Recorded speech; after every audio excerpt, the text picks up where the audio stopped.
Friends, మన జాతక చక్రంలో శని ప్రభావం వల్ల మనం రకరకాల ఇతి బాధలు అనుభవిస్తూ ఉంటాం. ముఖ్యంగా శని దేవుడి ఒక చెడు ప్రభావం మనల్ని చాలా అంటే చాలా హింసిస్తూ ఉంటుంది. అయితే ఆయన ధర్మమూర్తే కావచ్చు కానీ మనం చేసిన కర్మలని ఆయన మనకి చూపిస్తాడు. అయితే శని యొక్క అనుగ్రహం లభించింది అంటే వారు జీవితంలో చాలా పైకొస్తారు. ఎంతలాగా పైకొస్తారంటే వాళ్ళు పడిన కష్టం, వాళ్ళు సంపాదించిన ఆ ప్రాఫిట్స్ ఏదైతే ఉంటాయో వాటిని జీవితాంతం అవి వదిలిపెట్టి వెళ్ళవు. అంత అద్భుతమైన మహాయోగాన్నిస్తాడు. ఎవరి పేర్లో అయితే ఈశ్వర అని ఉంటుందో వాళ్ళు ఐశ్వర్య ప్రసాదిస్తారని అర్థం. అయితే హిందూ మత విశ్వాసాల ప్రకారం అమావాస్యకు ఎంతో విశిష్టత ఉంటుంది. పూర్వీకులు ప్రసన్నం చేసుకోవడానికి ఈ తిథిని ముఖ్యంగా భావిస్తారు. అమావాస్యలో అమ అంటే చీకటి అని, వ్యాస అంటే కామం అని అర్థం ఉన్నట్లు చెప్తూ ఉంటుంది. అమావాస్యకు మరో అర్థం ఏంటంటే పగలు మౌనంగా ఉండి చీకటిని కామాన్ని తొలగించుకోవాలి అని శాస్త్రాలు చెప్తున్నాయి. జ్యోతిష్ శాస్త్రం ప్రకారం చంద్రగ్రహం మనుషుల మనసులను నియంత్రించే అవకాశం ఉంటుంది అన్నమాట. అయితే అమావాస్య శనివారం నాడు వచ్చింది, అందుకే దీన్ని శనీశ్వర లేదా శని అమావాస్య అంటారు. ఈ పవిత్రమైన శనిదేవుణ్ణి ప్రసన్నం చేసుకోవడానికి మనం అనుకూలమైన రోజు అని చెప్పుకోవచ్చు. ఈ పర్వదినాన శనీశ్వరుడికి ప్రత్యేకమైన పూజలు చేయడం ద్వారా శని దోషం నుంచి మనం ఉపశమనం పొందవచ్చు. ఈ సందర్భంగా శని అమావాస్య రోజున ఎటువంటి పనులు పూర్తి చేయాలి, అసలు శని అమావాస్య ఎప్పుడు వచ్చింది, ఏ సమయంలో ఏం చేస్తే ఏ రాశి వారికి కలిసి వస్తుందని చూద్దాం. ఈ ఏడాది శని అమావాస్య తిథి మే 16వ తేదీన అంటే శనివారం తెల్లవారుజామున 4:12 ప్రారంభమవుతుంది. మరుసటి రోజు అంటే ఆదివారం అర్ధరాత్రి 1:34 ముగుస్తుంది.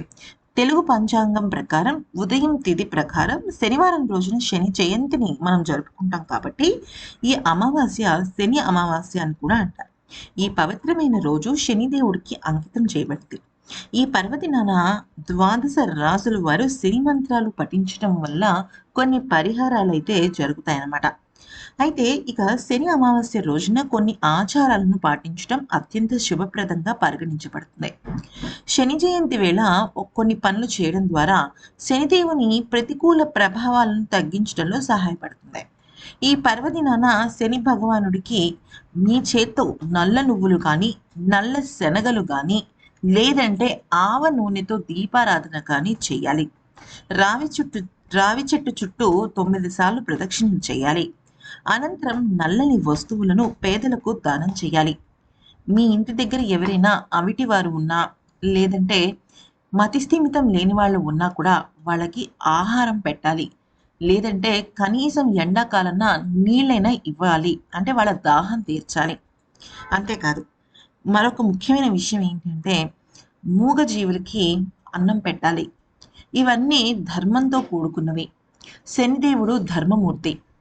ఎప్పుడైనా సరే మనం గుర్తుపెట్టుకోవాల్సిన విషయం ఏంటంటే ధర్మో రక్షితి రక్షిత. మనం ధర్మం చేస్తే అది మనకి కర్మ రూపంలో రివర్స్లో వచ్చి మనల్ని కాపాడుతుంది. అంటే మనం ధర్మం చేస్తే ఆ ధర్మమే మనల్ని కర్మ నుంచి కాపాడుతుంది అనమాట. ఇది శని అమావాస్య రోజున మనం కొన్ని మంత్రాలను పఠించాలి, అలాగే కొన్ని నియమాలను కూడా పాటించాలి. ముఖ్యంగా చెప్పాలి అంటే శని అమావాస్య రోజున మనం ఖచ్చితంగా నువ్వుల నూనెతో కానీ, ఆవ నూనెతో కానీ దీపారాధన చెయ్యాలి. అలాగే శనిదేవునికి ప్రదక్షిణాలు చేయాలి. మనం ఏం చేసినా చేయకపోయినా స్వామివారికి 9 ప్రదక్షిణాలు చేయాలి. అలాగే శనిదేవుణ్ణి మనం ధ్యానించిన తర్వాత చక్కగా కాళ్ళు చేతులు కడుక్కుని మనం మిగతా దేవుల దర్శనానికి వెళ్ళాలి. ఇక ఆ రోజున మనం ఖచ్చితంగా నల్లని వస్తువులను దానం చేయాలి. రావి చెట్టు కింద ఆవ నూనెతో దీపారాధన చేయాలి. ఇలా చేయడం వల్ల ఏళ్లనాటి శని, అర్ధాష్టమ శని, అష్టమ శని ఇలాగ శని దోష ప్రభావంని తగ్గించుకోవచ్చు. అంతేకాదు, శని అమావాస్య రోజున మీ శక్తి సామర్థ్యాల మేరకు ఎవరికైనా పేదలకి ముదురు రంగు లేదా నల్లని రంగు దుప్పటి, నల్ల నువ్వులు దానం చేయాలి. బొగ్గు, ఇనుప పాత్రలు, నల్లని రంగు దుస్తులు, నల్లని ఉలవలను కూడా దానం చేయొచ్చు. ఇలా చేయటం వల్ల శని దోషం నుంచి విముక్తి పొందుతారు. అయితే శని దోష ప్రభావం ఉన్నప్పుడు ఎటువంటి పనులు చేయకూడదు అంటే జంతువులను తిట్టకూడదు, వాటిని విసుక్కోకూడదు, అలాగే వాటిని ప్రేమగా చూడాలి. మీకు పెట్టే స్తోమత లేకపోతే మన మనసులో నమస్కరించుకోవాలి. అలాగే శని ప్రభావం అంటే ఏళ్ళనాటి శని కానీ, అర్ధాష్టమ శని కానీ, అష్టమ శని కానీ ఉన్నప్పుడు మనం ఎప్పుడూ కూడా నిత్యం ఆ వెంకటేశ్వర స్వామి జపంలో కానీ లేదా ఆంజనేయ స్వామి జపంలో కానీ ఉండాలి. ఎక్కువగా పుణ్యక్షేత్రాలను దర్శించుకోవాలి. అయితే మనం చేసుకున్న పుణ్యం మనల్ని కర్మ నుంచి కాపాడుతుంది. శనిదేవుడు మనం చేసిన కర్మలను మనకి ఆయన వచ్చినప్పుడు ప్రతికూలమైన ప్రభావంతో మనల్ని ఎక్కువగా ఇతి బాధలకు గురి చేస్తూ ఉంటాడు. మానసిక వేదన, అలాగే శారీరక శ్రమ, ఆరోగ్య సమస్యలు, కుటుంబ కలహాలు ఇవన్నీ కూడా శనిదేవుడి ఒక ప్రతికూలమైన ఫలితాలను ఇస్తాయన్నమాట.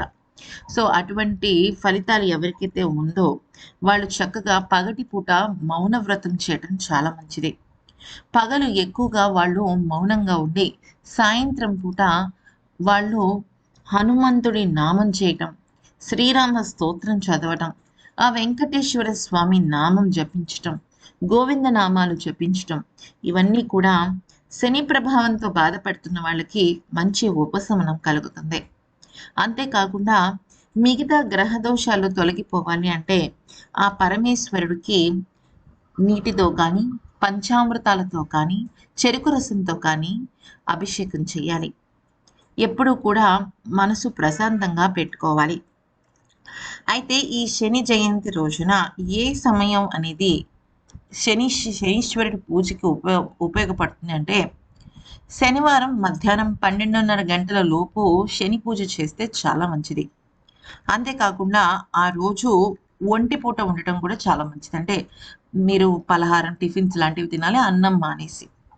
ఇక ఆ రోజు నలుపు రంగు బట్టలు వేయకపోవటమే మంచిది. ఆ రోజు చాలా అంటే చాలా పవిత్రంగా ఉండాలి. ఎవరితో కూడా అరుపులు కేకలు పెట్టుకోకూడదు. ఏదైనా వ్యతిరేకత వచ్చింది అంటే దాన్ని మనం చాలా తేలికగా తీసుకుని ముందుకు వెళ్ళిపోవాలి. మౌనంగా, ప్రశాంతంగా, చాలా ఆధ్యాత్మిక భావంతో ఉంటే ఆ రోజు శని అమావాస్య రోజున మంచిగా కలిసి వస్తుంది. అయితే దీనితో పాటుగా అండి శనీశ్వరుడి పూజతో పాటుగా మీ ఇష్టదైవ పూజ కూడా అమావాస్య పూట చాలా మంచిది. ఈ విషయాన్ని గుర్తుపెట్టుకుని శని అమావాస్యను మే 16వ తేదీన విజయవంతంగా పూర్తి చేసి శని బాధ దోషాల నుంచి తప్పించుకోండి. ఈ వీడియో కనుక నచ్చితే లైక్ చేసి సబ్స్క్రైబ్ చేసుకోండి.